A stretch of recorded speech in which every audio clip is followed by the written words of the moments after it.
এখন কানাডায় অনেক অনেক ওয়েতেই যাওয়া যায়।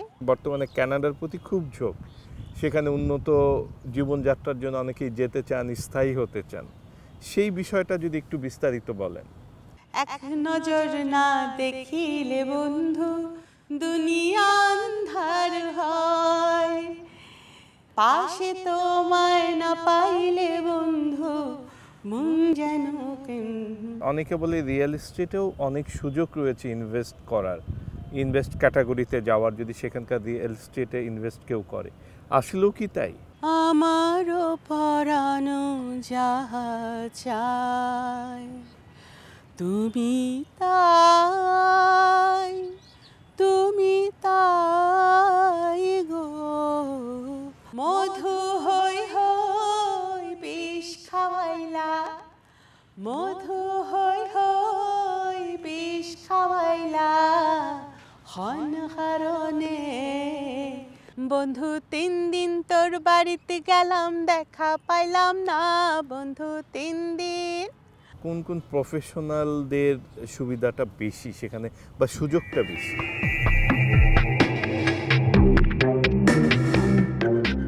তাসনুবা বাশার একসময় বাংলাদেশে অত্যন্ত জনপ্রিয় কণ্ঠশিল্পী ছিলেন, এখন প্রবাসে অর্থাৎ কানাডায় থাকেন। কানাডায় থেকেও প্রবাসীদের বিভিন্ন অনুষ্ঠানে তাদের কণ্ঠের জাদুতে মুগ্ধ করছেন। পাশাপাশি তিনি ইমিগ্রেশন নিয়েও কাজ করছেন।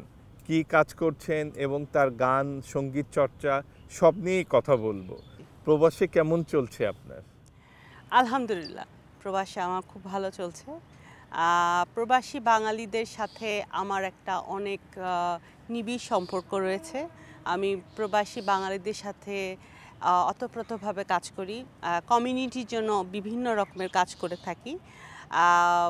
সো আমি পরিচিত মুখ বলতে যা বুঝায় কানাডার টরন্টোবাসী, এবং শুধু টরন্টোবাসীতে না, পুরো কানাডাতেই আমি মোটামুটি বলতে পারেন যে পরিচিত মুখ। কিভাবে পরিচিত হয়ে উঠলেন কানাডাতে? বেসিক্যালি আমি যদি বলি যে আমার প্রফেশনটা কি, আমার প্রফেশন হচ্ছে বেসিক্যালি আমি একজন mortgage broker and real estate agent.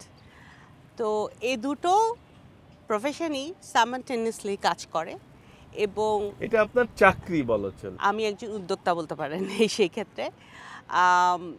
এই প্রফেশনে যখন কাজ করতে হয় তখন কমিউনিটির সাথে খুব ওতপ্রোতভাবে জড়িত থাকতে হয়। তো পরিচিতিটা আসলে আমার মেইনলি হয়েছে গানের মাধ্যমে। আমি যখন গান শুরু করি, মানুষ তখন আমার কাছে আসে, গান শুনে মুগ্ধ হয়, মুগ্ধ হয়ে তখন আমাকে জিজ্ঞেস করে আপা আপনি কী করেন। এরপর থেকেই আমার প্রফেশনটাও চলে আসে। কানাডা, আমেরিকাতে অনেক সেলিব্রিটি থাকেন, কিন্তু পাশাপাশি কিছু না কিছু তাকে করতেই হয়। অবশ্যই গান হচ্ছে আমার প্রাণ, গান হচ্ছে আমার শক্তি, গান হচ্ছে আমার অনুপ্রেরণা।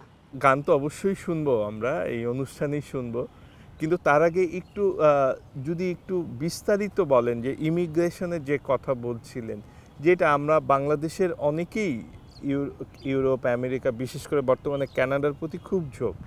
সেখানে উন্নত জীবনযাত্রার জন্য অনেকেই যেতে চান, স্থায়ী হতে চান। সেই বিষয়টা যদি একটু বিস্তারিত বলেন। আমি যেই প্রফেশনে আছি সেই প্রফেশনটা আসলে কানাডার সমস্ত ইমিগ্রেশন লয়ার বলেন, রিয়েল এস্টেট লয়ার বলেন, তাদের সাথে জড়িত। আমি তাদের সাথে ওতপ্রোতভাবে কাজ করি। তো আপনি যদি আমাকে জিজ্ঞেস করেন যে আপনি কি একজন ইমিগ্রেশন কনসালটেন্ট, তাহলে আমি হয়তো বলবো যে নো, আমার সেই লাইসেন্সটা নেই।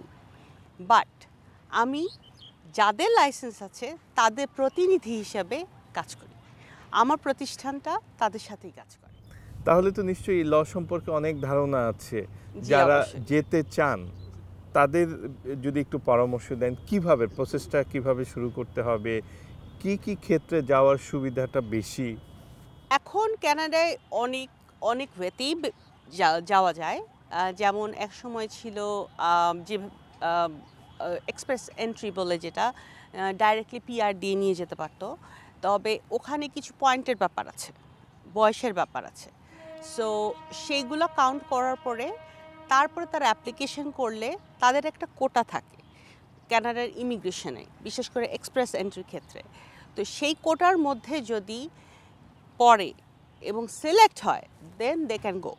বাট এখন যে কোটাটা এবং এত বেশি মানুষ অ্যাপ্লাই করে তখন সেই ক্ষেত্রে আসলে কোটা খুব তাড়াতাড়ি পূরণ হয়ে যায়। সো এইটা একটা ওয়ে। সেকেন্ড হচ্ছে যারা ইন্টারমিডিয়েট পাশ করেছে, হায়ার স্টাডির জন্য যেতে যাচ্ছে, তারা স্টুডেন্ট ভিসা নিয়ে যেতে পারে। সো সেখানেও অনেক প্রসিডিউর আছে, যে প্রসিডিউরটার ইনফরমেশন দিতে আমার প্রতিষ্ঠান হেল্প করবে এবং আমার সাথে কাজ করে যেসব লয়ার ইমিগ্রেশন লয়ার আছেন তারাও তাদেরকে পরামর্শ দিবেন। আরও আছে যারা ভিজিটার হিসেবে যেতে চায়, ভিজিটার হিসেবে গিয়ে কানাডা দেখতে চায়, সোজা কথা, তাদের জন্য আমরা অনেক ইনফরমেশন দিব আমাদের কিভাবে করে তারা ভিসা পাওয়াটাও তো একটা অনেক বড় ব্যাপার, যে কেউ তো পেতে পারে না, রাইট? তো তাদের জন্য আমরা সেই ইনফরমেশনগুলো আমার প্রতিষ্ঠান দিবে। শুধু তাই নয়, এখন এই মুহূর্তে কানাডা একটা নতুন প্রোগ্রাম শুরু করেছে, যেটা অ্যাকচুয়ালি বলতে গেলে বলবো স্টার্ট আপ ভিসা বলে। এটা হচ্ছে যারা এন্টারপ্রেনার বা ইনভেস্ট করে যেতে চায় তাদের জন্য এটা একটা খুব সুন্দর প্রোগ্রাম কানাডা এখন নতুন করে লঞ্চ করেছে, যেটা নিয়ে এখন বেশ কাজ হচ্ছে। আমার প্রতিষ্ঠান এই ব্যাপারটাও যে কোনো ক্লায়েন্ট এসে যদি আমাকে জিজ্ঞেস করে আমি তাদেরকে সেই সব সেবাও দিতে অবশ্যই সাহায্য করব। স্কিল ভিসা আমরা দেখেছি দীর্ঘদিন ধরে সেখানে অনেকে যাচ্ছেন, স্থায়ী হচ্ছেন। কোন ক্ষেত্রে কোন প্রফেশনালদের সুবিধাটা বেশি সেখানে বা সুযোগটা বেশি? এটা আসলে না টাইম টু টাইম ভ্যারি করে। যেমন একটা সময় যখন আমি গিয়েছিলাম তখন ডাক্তার, ইঞ্জিনিয়ার তাদেরকে অনেক প্রেফার করতো। তাদের একটা একটা বিশাল সম্ভাবনা ছিল যে খুব তাড়াতাড়ি তাদেরকে স্কিল ভিসাতে তাদেরকে নিয়ে যেতে পারতো। বাট আস্তে আস্তে সেটা হয়তো কমে গিয়েছে। আবার কানাডার লটা, ইমিগ্রেশন লটা এভরি 6 months it's change.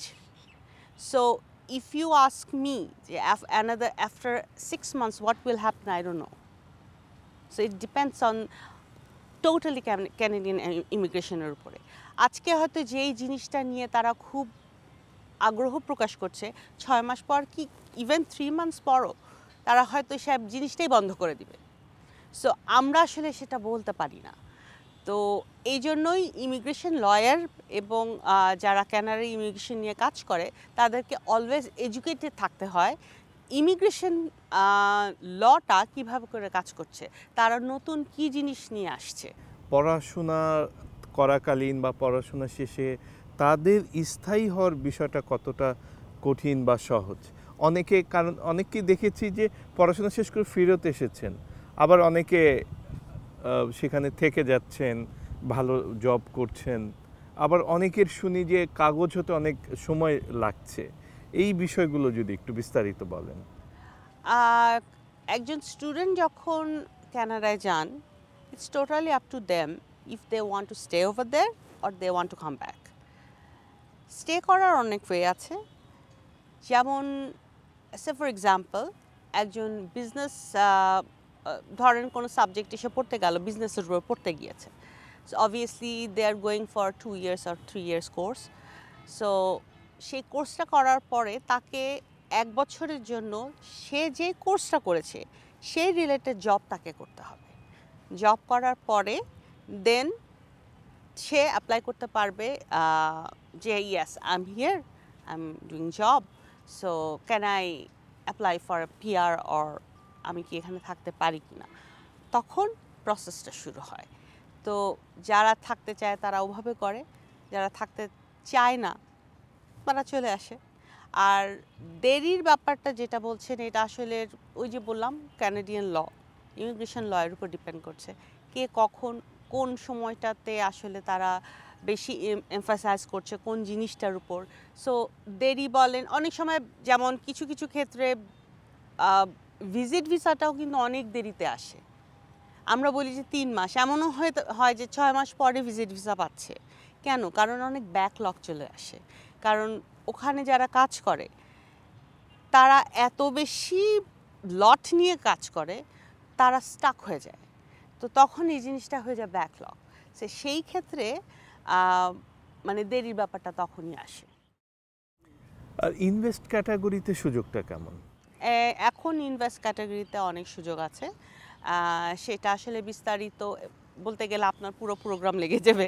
না, সংক্ষেপে বলেন, জাস্ট একটা সংক্ষেপে ধারণা। যদি বলি যে ইনভেস্টর ক্যাটাগরিতে যদি যেতে চায় তাকে অবভিয়াসলি একটা আইএলটিএস দিতে হবে, যেখানে 5 পেতে হবে।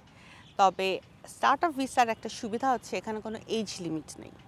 আগে যেমন আপনি যদি বলেন যে কানাডার এক্সপ্রেস এন্ট্রি, যেটা আমরা ডাইরেক্ট পিআর নিয়ে যাই, যে জিনিসটা নিয়ে বলি, সেটাতে কিন্তু একটা এজ লিমিট আছে, হ্যাঁ।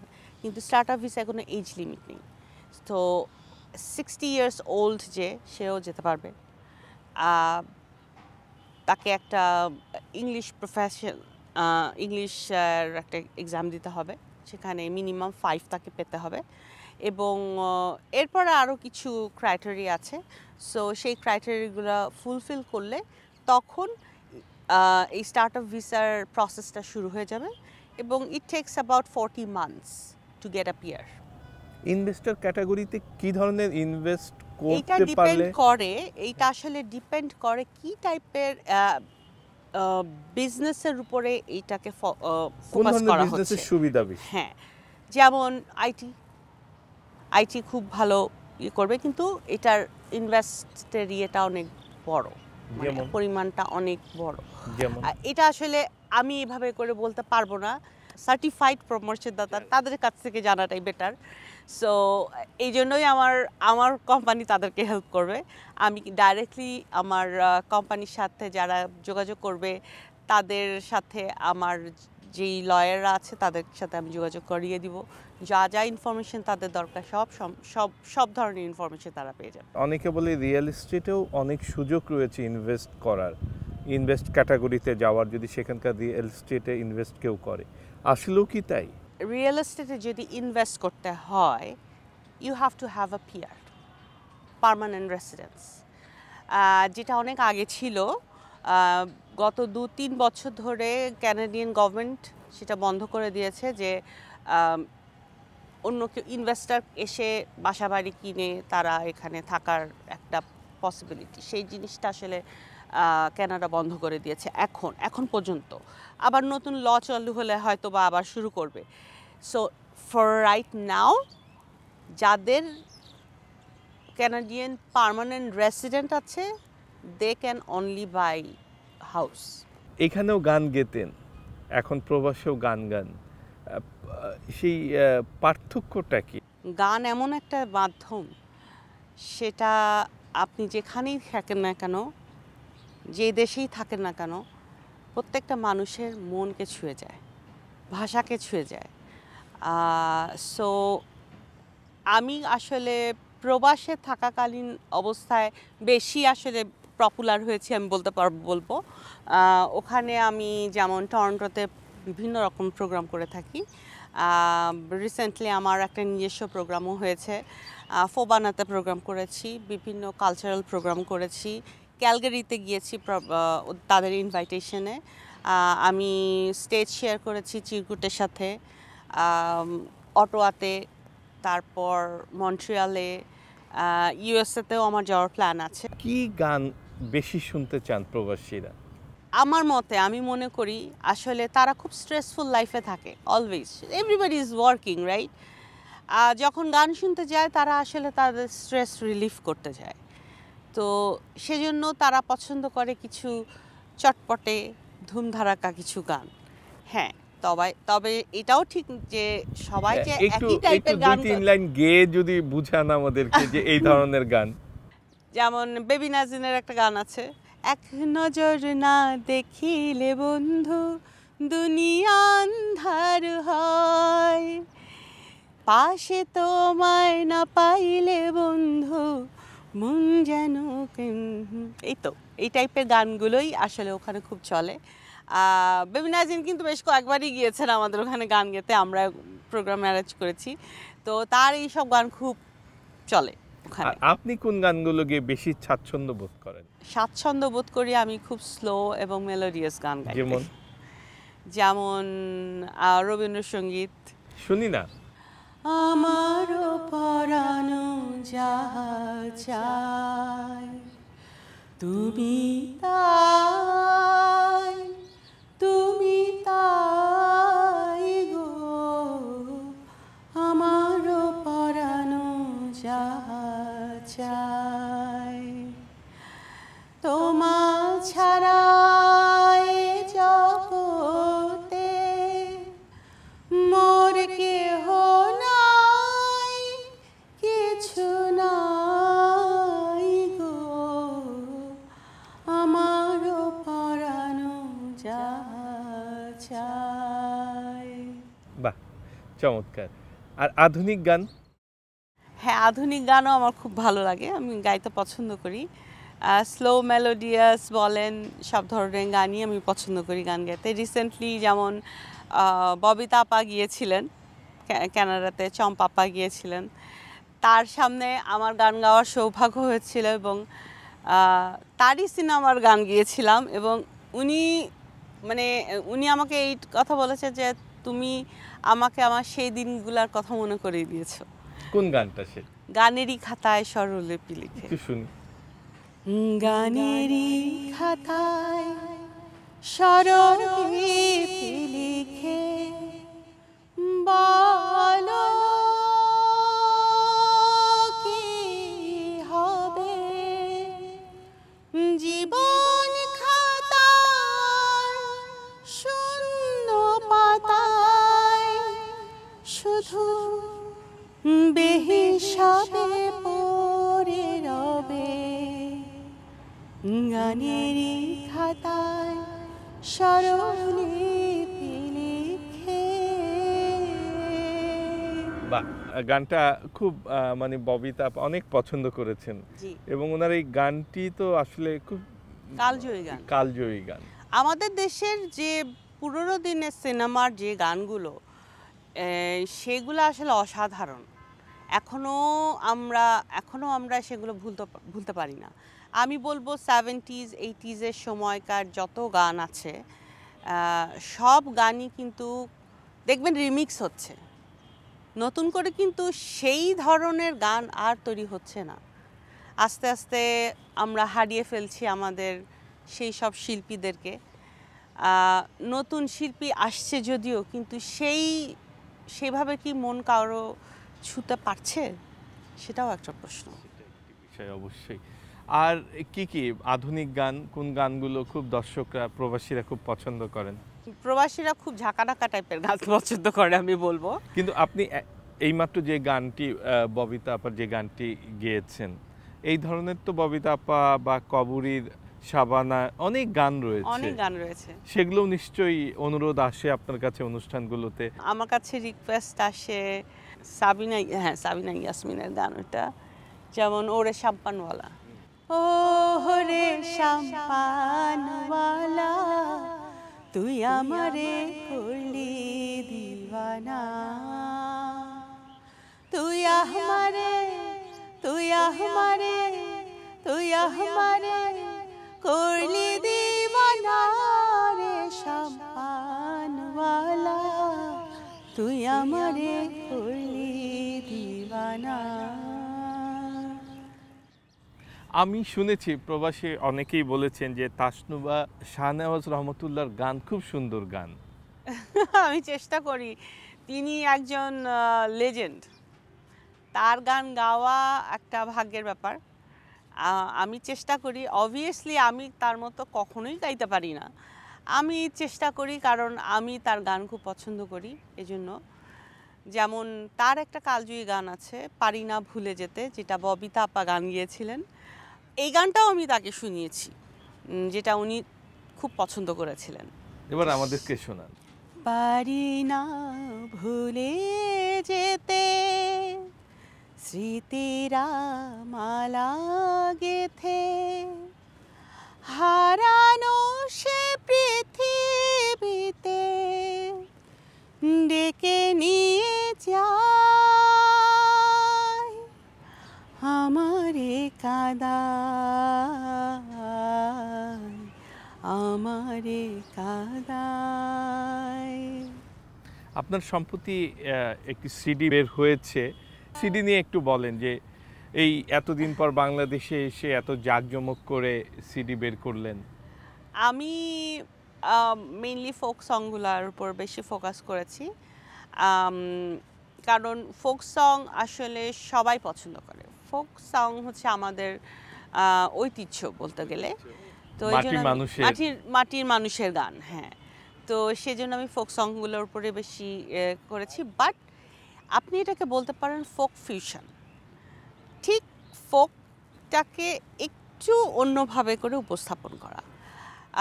আমার এই গানগুলো মোট 4টা গান বের হবে। গানের ডালি এটা প্রোডাকশন আছে, এবং ধ্রুব এটা সুর কম্পোজিশনে আছেন, এবং গানের ডালির পেজ থেকেই সেটা যাবে, বিভিন্ন চ্যানেলেও যাবে। তো মেইনলি এটা ফোক ফিউশন বলতে গেলে। সেই 4টা গান কি কি গান থাকছে? মজার ব্যাপার হচ্ছে আমি একটা গান গেয়েছি, সেটা হচ্ছে আঞ্চলিক গান, চিটাগাংয়ের একটা গান, মধু হই হই বিষ খাওয়াইলা। এই গানটাও আছে আমার। এই গানটা খুব সুন্দর, এই গানটা খুব মজার গান। দুইটা লাইন শুনি। মধু হই হই বিষ খাওয়াইলা, মধু হই হই বিষ খাওয়াইলা, হন হারণে ভালোবাসার নাম ননিলা, অতি হন দূষণ পাই, ভালোবাসার দাম নদিলা। তারপরে যেমন ভ্রমর কইও গিয়া, এই গানটা কালজয়ী গান, এই গানটাও আমি করেছি। আর দুটো গান হচ্ছে ম্যাশআপ যেটা বলে আর কি, বিভিন্ন ফোক গান একসাথে করে সেটাকে ম্যাশআপ করা আছে একটু একটু ছোট ছোট করে, যেটা এখন খুব জনপ্রিয়। বিশেষ করে আমি বলবো আমাদের ইয়াং জেনারেশন তারা খুব পছন্দ করে এ ধরনের ম্যাশআপটা। আপনি কি গজল গান? আমার খুবই পছন্দের জিনিস গজল। আমরা তো জানি যে মাল্টি কালচারাল সোসাইটি কানাডাতে, সেখানে তো অনুষ্ঠানগুলোতে সব ধরনের সব ভাষারই গান গেতে হয়। সব ভাষা মানে অনেক ভাষার গান। যেহেতু আপনিও বলছেন যে গজলও আপনার ভীষণ পছন্দের, একটা গজল আপনার কণ্ঠে শুনতে চাই। আমার খুব পছন্দের গজল শিল্পী হচ্ছেন চিত্রা সিং অ্যান্ড জাগজিৎ সিং। তো জাগজিৎ সিং এর একটা গান আমি করতে চাই। ঝুঁকি ঝুঁকি सी नजर बेकरार है कि नहीं, दबा दबा से सही दिल में प्यार है कि नहीं, झुकी झुकी सी नजर। বাংলাদেশে প্রিয় শিল্পী কে আপনার? গাওয়ার ক্ষেত্রে আপনি ফলো করেন এমন একজন শিল্পী? আমি খুব রুনা লায়লার গান পছন্দ করি, তার বেশ গানও আমি গেয়েছি। সাবিনা ইয়াসমিন আমার খুব প্রিয় একজন। শাহনাজ রহমতুল্লাহ তো আছেনই, তিনি মানে দে আর লেজেন্ড, তাদের কোনো তুলনা নেই। আর যদি আপনি এখনকার শিল্পী বলেন তাহলে আমার কণার গান বেশ পছন্দ, খুব ভালো লাগে। বালামকে আমার খুব পছন্দ, বালাম কিছুদিন আগে কানাডা ঘুরে এসেছেন। হাবিবের গান আমার খুব পছন্দ, তার কম্পোজিশন আমার খুব পছন্দ। রুনা লায়লার একটা গান কিন্তু এখনো শুনিনি আপনার কণ্ঠে। বন্ধু 3 দিন তোর বাড়িতে গেলাম, দেখা পাইলাম না। বন্ধু 3 দিন, ও বন্ধু 3 দিন তোর বাড়িতে গেলাম, দেখা পাইলাম না। বন্ধু 3 দিন, গাং বার হইতে 6 আনা, ফিরাইতে 6 আনা। গাং পার হইতে 6 আনা, ফিরাইতে 6 আনা, হাইতে যাইতে 12 আনা, উসুল হইল না বন্ধু 3 দিন। ওই হয় ও বন্ধু 3 দিন, তোর বাড়িতে গেলাম দেখা পাইলাম না বন্ধু 3 দিন। বাহ, চমৎকার। দেশের বাইরে কোন শিল্পীদের গান বেশি ভালো লাগে? জগজিৎ সিং আর হচ্ছে গজল হিসেবে, হ্যাঁ, চিত্রা সিং, লতাজি, লতাজি, আশা ভোসলে, মানে আমি কি মানে তাদের কোনো তুলনা নেই। তাদের কি কি গান তাদের ভালো সব লাগে? গানই আমার পছন্দ। তাই? কোনো গান আমি সেই পছন্দের specifically- থেকে একটি গান শুনি। যেমন আশা ভোসলের একটা গান আমার খুব পছন্দ, লক্ষ্মীটি দোহাই তোমার আঁচল টেনে ধরো না, লোকে দেখে বলবে কি দুষ্টুমি আর করো না। ও লক্ষ্মীটি দোহাই তোমার আঁচল টেনে ধরো না, লোকে দেখে বলবে কি দুষ্টুমি আর করো না। আশা ভোসলের গানগুলো আসলে খুব মজার মজার, বেশ। কলকাতার কোন শিল্পীদের গান ভালো লাগে? হৈমন্তী শুক্লার গান। আমার বলার কিছু ছিল না, না গো আমার বলার কিছু ছিল না, চেয়ে চেয়ে দেখলাম তুমি চলে গেলে, তুমি চলে গেলে, চেয়ে চেয়ে দেখলাম আমার বলার কিছু ছিল না, না গো আমার বলার কিছু ছিল না। নানা ধর্মবর্ণের মানুষ, নানা জাতির মানুষ থাকেন সেখানে, সেই হিসাবে এখন তো প্রচুর বাঙালিও থাকেন। তো এই যে বাঙালি বা বাংলাদেশিদের সুনামটা কেমন সেখানে? বাংলাদেশিদের কিন্তু আসলেও খুব সুনাম আছে, কারণ আমরা আর যত যাই বলি না কেন আমরা রুলস ফলো করি, যে এইভাবে চলতে বলে আমরা সেভাবে করেই চলার চেষ্টা করি। আর বাঙালি আর বাংলাদেশে যাই করুক না কেন বিদেশে গিয়ে সবসময় খুব রুলস ফলো করে। সো সেই হিসাবে বাংলাদেশিদের বেশ সুনাম। প্রফেশনের দিক দিয়ে বাঙালিরা কেমন প্রফেশনে বেশি জড়িত? মানে স্কিল প্রফেশনে কি আছে বাঙালিরা? হ্যাঁ, অনেক অনেক অনেক, যেমন? মানে যেমন আইটিতে আছে, কি তারপরে ব্যাংকে তো প্রচুর আছে, রিয়েল এস্টেটে অনেক বাঙালি আছে, doctor, engineer, chartered accountant. Doctor engineer আছেন, ইঞ্জিনিয়ার অনেক আছে। তবে ডাক্তার, আসলে ডাক্তারের ক্ষেত্রে হয় কি, ওখানে ডাক্তার যারা ওখানে গিয়ে ছোটবেলা থেকে পড়াশোনা করে যারা ডাক্তারি পড়ছে তাদের জন্য ঠিক আছে, বাট যারা একটু বয়স্ক, যারা অলরেডি ডাক্তারি এখান থেকে পাশ করে গিয়েছে তাদের জন্য কিন্তু আবার নতুন করে শুরু করতে হয়। সো তাদের জন্য একটু ডিফিকাল্ট হয়ে যায়। বাট তারপরও আমাদের কিন্তু অনেক বাঙালি ডাক্তার ওখানে আছেন। যেমন রিসেন্টলি আমি বলতে চাই, ডক্টর তরুণ আমাদের কমিউনিটির একজন, মানে কি বলবো, একজন রিনাউন্ড ডক্টর। উনি ইলেকশনে দাঁড়াচ্ছেন, তো hopefully he will pass. Canadian ইলেকশনে দাঁড়াচ্ছেন, একদম মেইন স্ট্রিমের রাজনীতি।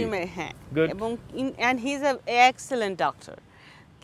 তাছাড়াও বহু ডাক্তার ওখানে আছেন, তার আন্ডারে কাজ করেন। তাছাড়া ফিজিশিয়ান, ফ্যামিলি ফিজিশিয়ান বলতে যেটা বোঝায়, অনেক ডাক্তার আছে ওখানে।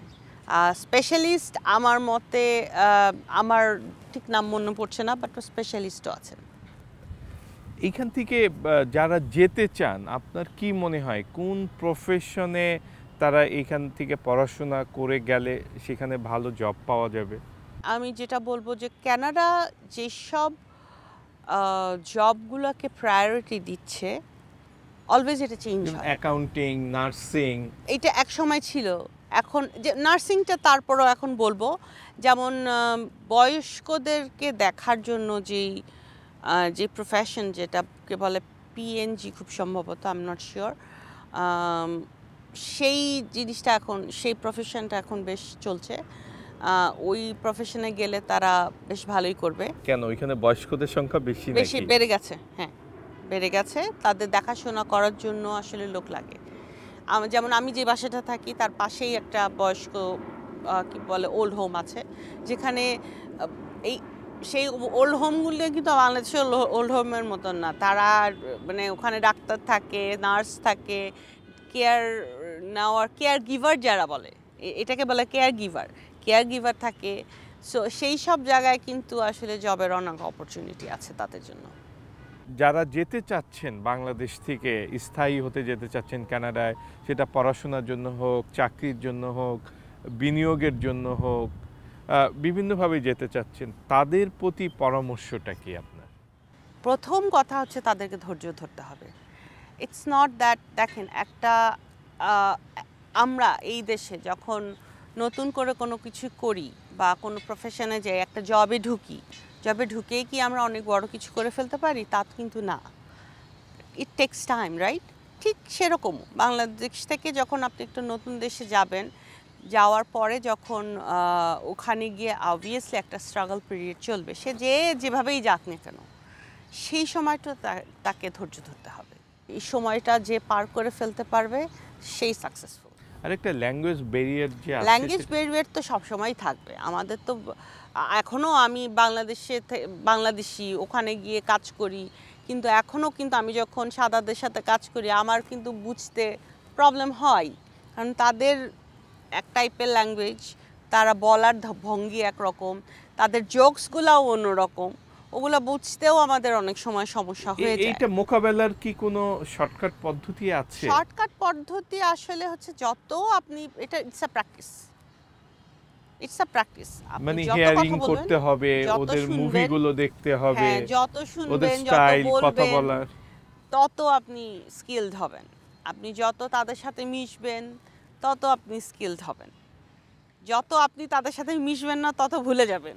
কানাডা হচ্ছে একটা মাল্টিকালচারাল কান্ট্রি, যেখানে ইন্ডিয়ানরা যেমন আছেন, পাকিস্তানিরা আছেন, চাইনিজরা আছেন, শ্রীলঙ্কানরা আছেন, বিভিন্ন আফ্রিকান আছেন, ক্যারিবিয়ান আছেন, সব ধরনের মানুষ আছেন, এবং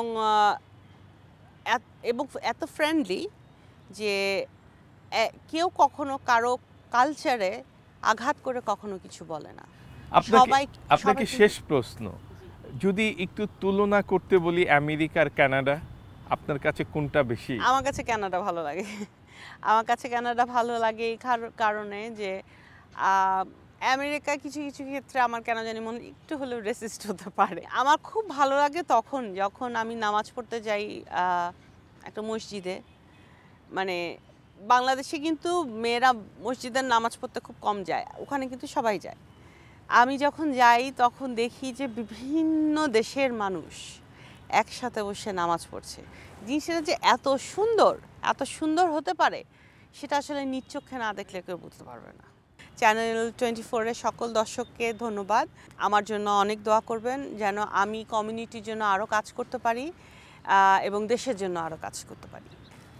আমার হিয়ার মাঝে লুকিয়েছিলে, দেখতে আমি পাইনি, তোমায় দেখতে আমি পাইনি। আমার হিয়ার মাঝে লুকিয়েছিলে, বাহির পানে চেয়েছিলে, বাহির পানে আমার হৃদয় পানে চাইনি, আমার হিয়ার মাঝে লুকিয়েছিলে,